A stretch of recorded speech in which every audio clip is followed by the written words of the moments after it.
ಆಕಾಶವಾಣಿ ಕಾನೂನು ಅರಿವಿನ ಕಾರ್ಯಕ್ರಮ ಸರಣಿ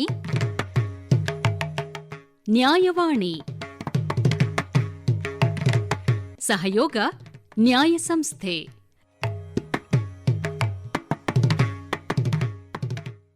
ನ್ಯಾಯವಾಣಿ ಕಾರ್ಯಕ್ರಮದ ನಮ್ಮ ಎಲ್ಲ ಶ್ರೋತೃಗಳಿಗೆ ಕಾರ್ಯಕ್ರಮಕ್ಕೆ ಸ್ವಾಗತ.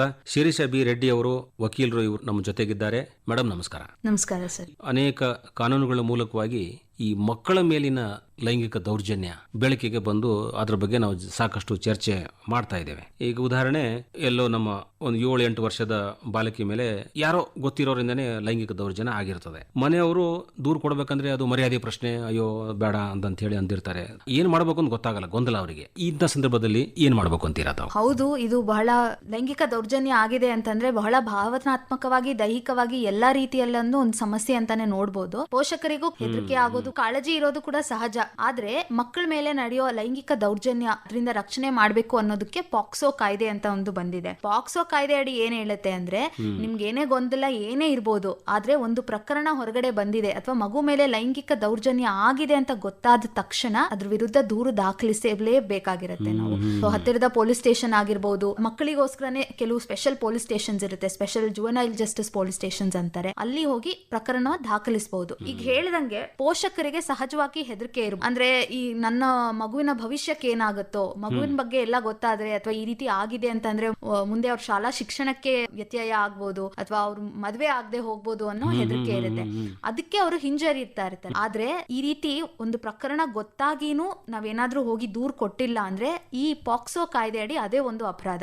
ಗೊತ್ತಿದ್ದು ದೂರನ್ನ ಕೊಡ್ಲಿಲ್ಲ ಅಂತಂದ್ರೆ 6 ತಿಂಗಳ ತನಕ ಜೈಲ್ ಶಿಕ್ಷೆ ಕೂಡ ಆಗ್ಬೋದು, ದಂಡ ಕೂಡ ವಿಧಿಸಬಹುದಾಗಿರುತ್ತೆ.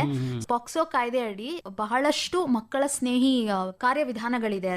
ಅದರಲ್ಲಿ ನೀವ್ ಕೇಳ್ದಂತದ್ದು ಮಹತ್ವದ್ದು ಕೂಡ. ಆ ಪಾಕ್ಸೋ ಕಾಯ್ದೆ ಅಡಿ ಕ್ಲಿಯರ್ ಆಗಿ ಹೇಳಿದರೆ, ಮಗುವಿನ ಗುರುತನ್ನು ಬಹಿರಂಗ ಪಡಿಸುವಂತ ಯಾವುದೇ ವಿವರ, ಅವರ ಹೆಸರಾಗಿರ್ಬೋದು, ಅವ್ರ ವಿಳಾಸ ಆಗಿರ್ಬೋದು, ಯಾವ ಶಾಲೆಯಲ್ಲಿ ಓದ್ತಾ ಇದೆ, ಮಗುವಿನ ಗುರುತಿನ ಚೀಟಿ ಆಗಿರ್ಬೋದು, ಮನೆ ಎಲ್ಲಿದೆ, ಅಡ್ರೆಸ್, ಯಾವುದೇ ಇನ್ಫಾರ್ಮೇಶನ್ ಕೂಡ ಬಹಿರಂಗ ಪಡಿಸುವಂತದ್ದಿಲ್ಲ. ಇದು ಬರೀ ಮನೆಯವರು ಅಥವಾ ಪಕ್ಕದವರು ಅಂತಲ್ಲ, ಮಾಧ್ಯಮದವರು ಕೂಡ ಮಾಡೋಂಗಿಲ್ಲ. ಬೇರೆ ಹೆಸರು ಬದಲಾವಣೆ ಮಾಡಿರ್ತಾರೆ, ಅಥವಾ ವಿಡಿಯೋದಲ್ಲಿ ಬಂದಿತ್ತಂದ್ರೆ ಮುಖನ ಬ್ಲರ್ ಮಾಡಿರ್ತಾರೆ, ಅದನ್ನೆಲ್ಲ ಮಾಡ್ತಾ ಇದ್ದಾರೆ. ಅಕಸ್ಮಾತ್ ಅವ್ರು ವ್ಯಕ್ತಪಡಿಸಿದ್ರು ಕೂಡ, ಬಹಿರಂಗ ಪಡಿಸಿದ್ರೆ ಅದಕ್ಕೂ ಕೂಡ ಜೈಲ್ ಶಿಕ್ಷೆ ಆಗುತ್ತೆ, ಮತ್ತೆ 6 ತಿಂಗಳ ದಂಡ ಕೂಡ ವಿಧಿಸಬಹುದು. ಜೊತೆಗೆ ಹೆಚ್ಚಾಗಿ ಮಗುವಿಗೆ ಕಷ್ಟ ಆಗ್ಬಾರ್ದು ಅನ್ನೋದ್ರಿಂದ ಈಗ ಮಗುವನ್ನ ಪೊಲೀಸ್ ಸ್ಟೇಷನ್ಗೆ ಕರ್ಕೊಂಡು ಹೋಗ್ಬೇಕು ಅಂತಿಲ್ಲ. ಲೈಂಗಿಕ ದೌರ್ಜನ್ಯ ಪ್ರಕರಣ ಆಗಿದೆ ಅಂತಂದ್ರೆ ಸಮವಸ್ತ್ರದಲ್ಲಿ ಇಲ್ಲ ಆದಂತಹ ಪೊಲೀಸರು, ಮಹಿಳಾ ಕಾನ್ಸ್ಟೇಬಲ್ಸ್ ಬಂದು ಮನೆಯಲ್ಲೇನೆ ಪ್ರಕರಣದ ವಿವರವನ್ನ ಪಡ್ಕೊಳ್ಳೋದಂತದ್ದಾಗಿರ್ಬೋದು. ಅವ್ರಿಗೆ ಕೌನ್ಸಿಲರ್ ನ ಅಗತ್ಯಕತೆ ಇದೆ ಅಥವಾ ಬರೀ ಎಲೆಕ್ಟ್ರಾನಿಕ್ ಮಾಧ್ಯಮದಲ್ಲಿ ನಾನು ಹೇಳ್ತೀನಿ ಅಂತ ಮಗು ಹೇಳ್ತಾ ಇದೆ, ಅದನ್ನು ಕೂಡ ಮಾಡುವಂತದ್ದಾಗಿರ್ಬೋದು. ಜೊತೆಗೆ ಇನ್ನು ಆಸ್ಪತ್ರೆಗೆ ಅವ್ರಿಗೆ ಮಗುವಿಗೆ ಚಿಕಿತ್ಸೆ ಬೇಕು ಅಂತಂದ್ರೆ ಪ್ರಕರಣ ಗೊತ್ತಾಗಿದ ತಕ್ಷಣ ಪೊಲೀಸರೇ ಅವ್ರನ್ನ ಆಸ್ಪತ್ರೆಗೂ ಸೇರಿಸುವಂತದ್ದಾಗಿರ್ಬೋದು, ಅಥವಾ ಬಾಲ ನ್ಯಾಯಮಂಡಳಿಗಳ ಮುಂದೆ ಕರ್ಕೊಂಡು ಹೋಗಿ ಏನು ರಕ್ಷಣೆ ವ್ಯವಸ್ಥೆ. ಈ ಪ್ರಶ್ನೆಯಲ್ಲಿ ನೀವು ಕೇಳಿದಾಗ ಮನೆಯವರಿಂದಾನೇ ಅಥವಾ ತಿಳಿದವರಿಂದಾನೇ ಆಗಿರ್ಬೋದು, ಆಗ ಮತ್ತೆ ವಾಪಸ್ ಅದೇ ಮನೆಗೆ ಹೋಗೋದಕ್ಕೂ ಹೆದರ್ತಾ ಇರ್ತಾರೆ.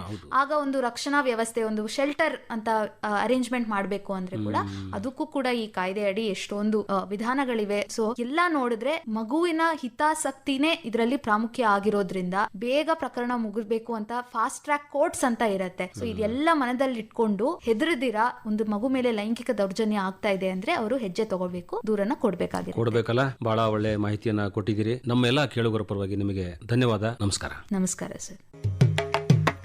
ಇದುವರೆಗೆ ನ್ಯಾಯವಾಣಿ ಕಾನೂನು ಅರಿವಿನ ಕಾರ್ಯಕ್ರಮ ಸರಣಿ ಕೇಳಿದಿರಿ. ಸಹಯೋಗ ನ್ಯಾಯ ಸಂಸ್ಥೆ. ಕಾನೂನು ಮಾಹಿತಿಗಾಗಿ kannada.nya.org ವೆಬ್ಸೈಟ್ ಅನ್ನು ಅಥವಾ 965001081007 ವಾಟ್ಸ್ಆಪ್ ಸಂಖ್ಯೆಯನ್ನು ಸಂಪರ್ಕಿಸಬಹುದು.